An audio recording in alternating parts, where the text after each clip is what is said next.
all our existence could disappear if we don't look really for a new approach of managing the transboundary basin without the tension and the conflicts that are actually applying. And we can state that water could link the people together, the countries together. I have the pleasure to welcome to ELIAMEP's series of podcasts Professor of Applied Hydrology, Fadi Comair. He's a Senior Policy Advisor in ELIAMEP and Director of Energy, Environment, Water and Research Center in the Cyprus Institute. We will discuss a very difficult, I would say, issue, an issue that we don't know a lot of things, and that is hydrodiplomacy. Diplomacy based on our need for water. Professor Comair, please explain to us the concept of hydrodiplomacy. Thank you so much.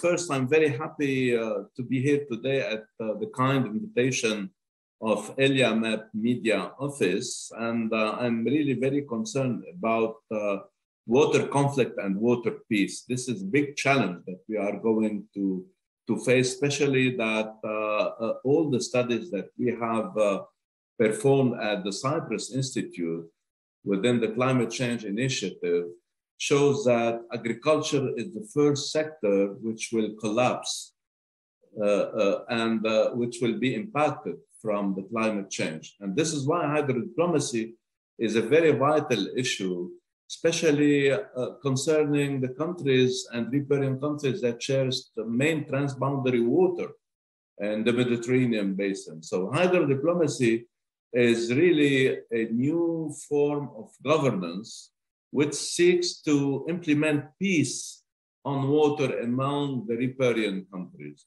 It's a tool at the service of the construction of peace and to build a new form of government, the ambition to build peace as a process of prevention conflicts through mediation and through negotiation based on three major components. The first component is the technical component, and then it follows the institutional component, and then we have the diplomatic and political component. So the main objective of hydrodiplomacy is to push away the tension at the basin level by turning water into a catalyst for peace and not also a source of conflict.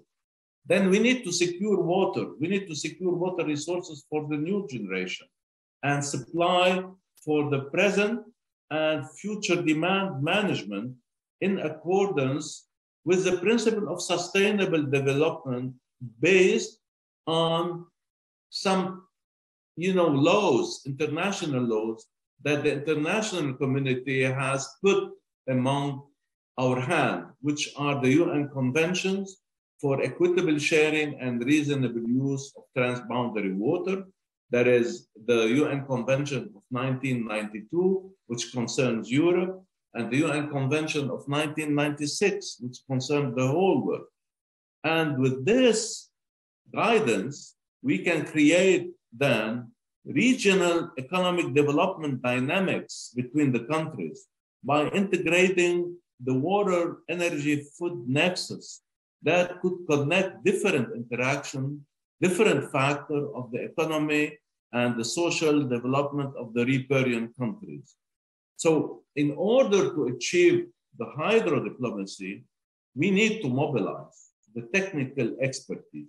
We need to mobilize scientists. We need to mobilize hydrologists. We need to mobilize water engineers. And also we need to mobilize diplomats so that all of the scientists and diplomatic community could start talking together the same language. How are we going to reach a fair and reasonable use of water and achieve a situation of mutual success, win-win situation between the riparian countries? Professor Comair, but isn't that too big a challenge in the 21st century? We see it's the climate crisis, military conflicts, the war in Ukraine. I mean, we see everywhere conflict. Do you think that water is something and hydrodiplomacy can overcome these conflicts? It's a very good question. Let me tell you that really with the climate change initiative, that the Cyprus Institute has launched, we have endorsed the Hydrodiplomacy Partnership Program with ELIAMEP, the first World Water Day conference that we organized as the Cyprus Institute last year in March 2022. But on the framework of the Hydrodiplomacy Partnership Program, we thought about also using water for peace, and rather than water for war. So it's vital to think that we are going to face major and huge problem, not only from the military, because the military conflict will generate what? Will generate migrants, will generate poverty, and all these items will go to seek water on different countries in order to secure food. Because the issue of the nexus is highly important. Water is linked to food, and water and food are linked to energy. And here comes the problem of energy.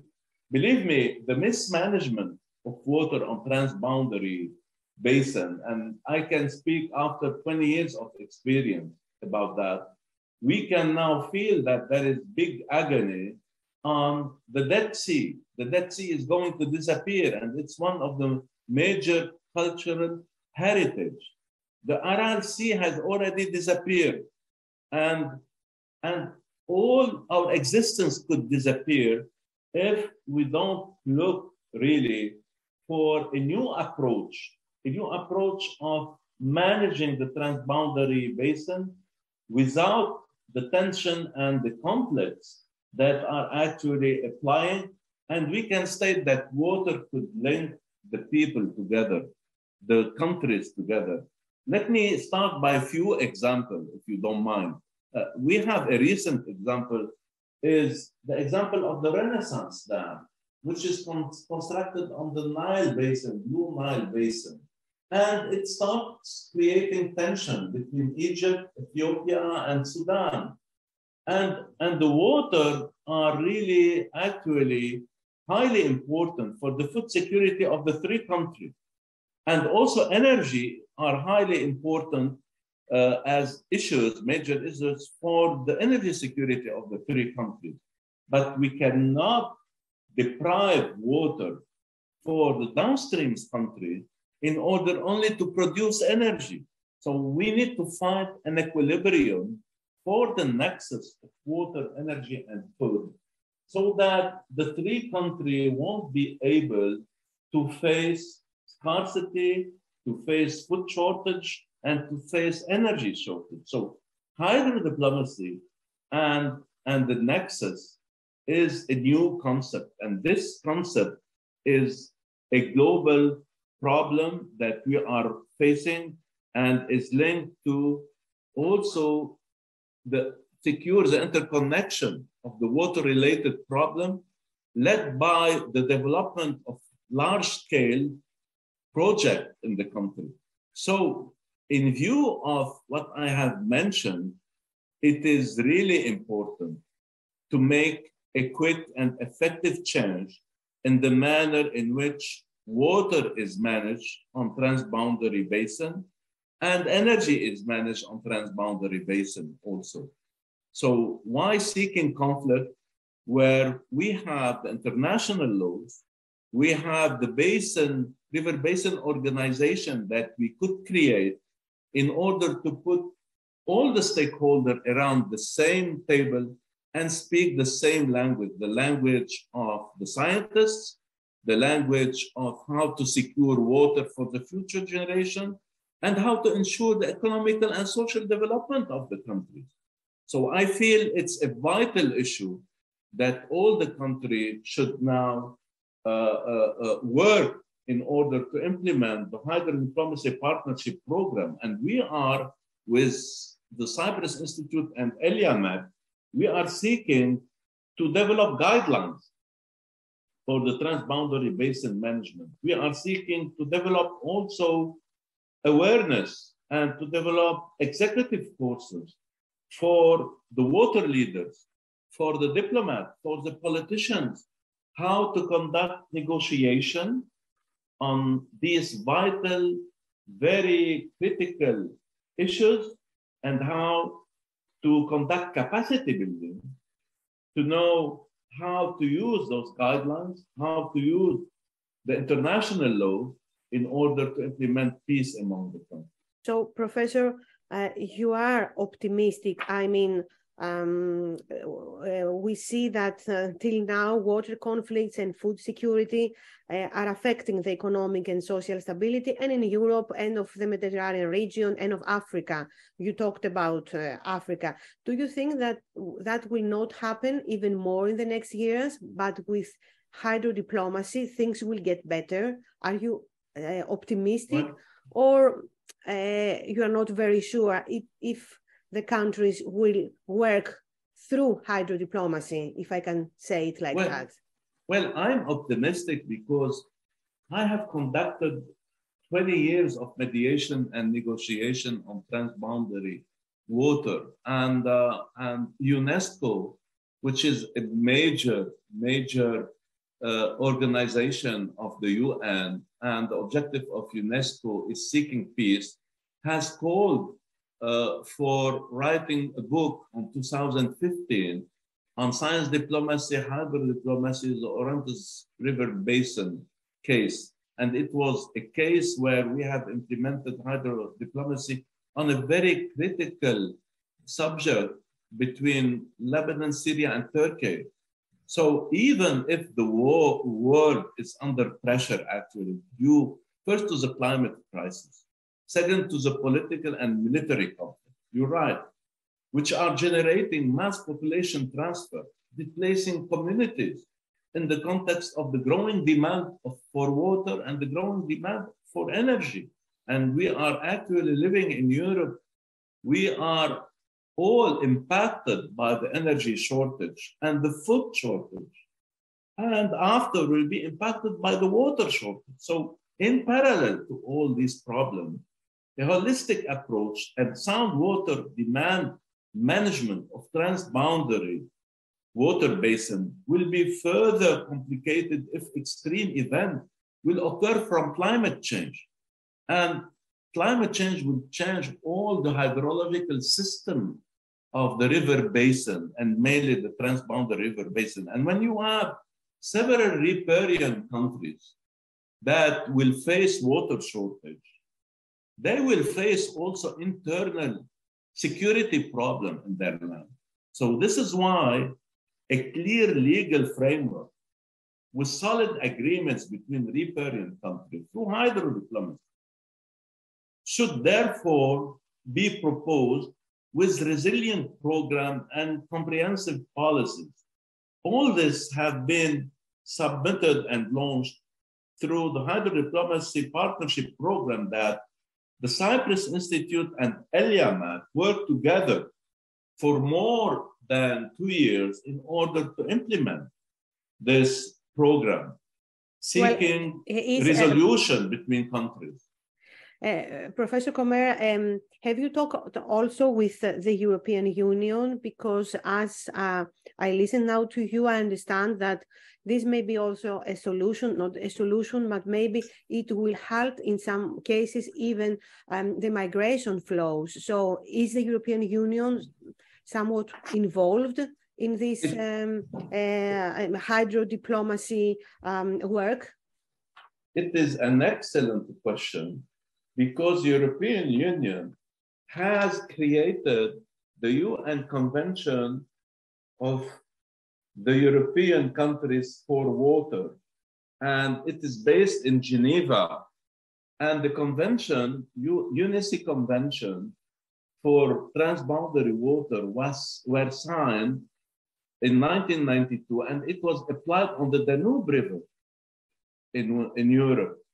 And the Danube River is the best example of hydrodiplomacy for Europe between several riparian states, which are, I think, 11 countries, starting from Australia, Austria, Bulgaria, Croatia, Czech Republic, Germany, Hungary, Moldavia, Romania, Slovakia, and Slovenia, and Ukraine.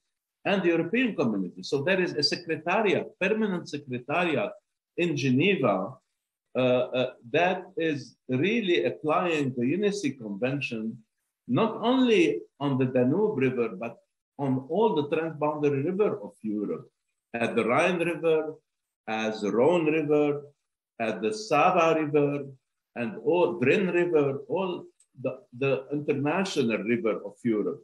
So Europe is already engaged in the peace process for water. But what hydrodiplomacy gives more? Hydrodiplomacy gives more attention to the scientific component. The scientific component is highly important because we are facing a major crisis of climate change, and it will impact the water by having less than 30% of the whole discharge of transboundary water that we have in Europe, in Africa, and in the Middle East. And this component, the scientific component, when it is led by the hydrologists and the engineer, they could plan for innovative solution, engineering solution for agriculture. Why? Because agriculture consumes about 80% of the renewable water of the South Mediterranean state and 60% of the Northern Mediterranean countries. So by promoting new technology for agriculture, by promoting non-conventional water, this could be a new application of the scientific component for the transboundary countries, so that hydrodiplomacy could rely on science and then could move to another aspect, which is the institutional component by creating river basin authorities, as is the case in Europe. You have the Danube River Basin Commission and the other commission. So what we are seeking is to make the same for the Tigris and Euphrates, is to make the same for the Jordan River Basin, to put all the riparian countries around one table through a regional agency and discuss together, and for the Nile Basin to do the same also. So this was done in Europe. It was a success story, and this should be done in the southern European countries, so that instead of relying on the Harman Doctrine, which is an approach for the complete sovereignty of a transboundary basin, rather than sharing water and cooperation with the riparian countries. So we need to push boiling water, we need to push the Harman Doctrine away, and we need to erase the concept of the absolute sovereignty of the mind of the riparian country and apply cooperation and implement hydrodiplomacy, mobilizing technical, institutional, and the diplomatic expertise in order to achieve what we call the integrated water resource management. IWRM is highly important, but actually not alone. We need to link IWRM with the nexus also, because without energy, without the food, we won't be able to achieve equitable and reasonable use of water and to achieve mutual success and the win-win situation between shared water basin and riparian country. It's a first step that we need to implement. It's purely technical. Technical, it means that engineers has to share the scientific data among the riparian countries of the transboundary given basin, so that we can propose technological tools which are very welcome in order to build water database, to produce simulation for future demand water management. It's very important to produce this simulation so that the political leader would know that without this scientific water-based solution, they won't be able to apply governance and good governance on transboundary water. So bridging science with governance on transboundary basin is really essential. And these changes will provoke really a bridging collaboration and cooperation so that we can arrive one day to ensure an effective and optimal management of shared water resources among riparian countries and remove the tension at the basin level, turning water for a catalyst of peace. This is what we are seeking. It's highly important, but it needs big will, scientific will, political will, and also it needs also big will to impose peace. Unfortunately, the war in Ukraine affected energy supply and reshaped the energy world due to the price volatility, supply shortage, and economic uncertainty. So in addition to this, the war in Ukraine forced many countries to rethink their energy policies and energy production to shift to renewable resources. And this is what we are offering as a model at the Cyprus Institute through the Climate Change Initiative. We are offering a model to shift to renewable resources in order to become more independent from the energy input. So it goes without saying that this phenomenon of conflict that we are encountering in Europe could be dealt with hydrodiplomacy globally. Thank you so much. Thank you for this discussion. And we will be talking again so to see how this initiative is going and if enough governments are listening to you and your ideas about resolving conflicts and maybe even halting migration if people can live in their own lands. Thank you so much. Thank you very much. Thank you. Thank you.